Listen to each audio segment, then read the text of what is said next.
In the dimly lit detention cell, shadows stretched wan and jagged across the cracked concrete floor, cast by the faint light that struggled through the barred window. The walls, worn and stained, seemed to close in, suffocating in their silence. Dust particles floated lazily in the air, illuminated only by the occasional flicker of a weak overhead bulb. The window was small, barely enough to offer a glimpse of the outside world, but the thin shafts of light it allowed cut through the gloom like fragile threads of hope. Each flicker of light seemed to carry a whisper of the world beyond these bars. Yet it was distant, almost unreachable, leaving the space drenched in a haunting stillness. Leo Anderson sat on the cold, unforgiving floor, his back against the rough concrete wall. His knees were pulled up to his chest, arms wrapped tightly around them, and his head rested heavily on top.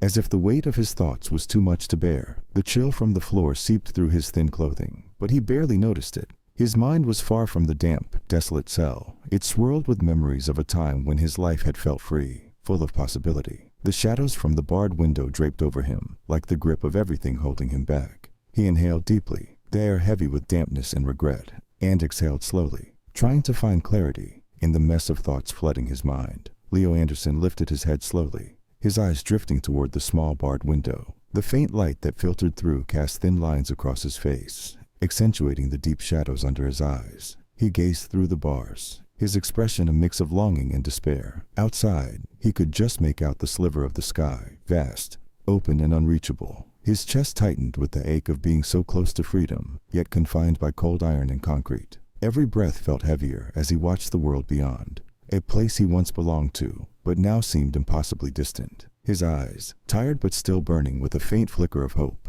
held onto the thin beams of light, and as though they were his only lifeline to the world outside, to the future he feared he might never touch again.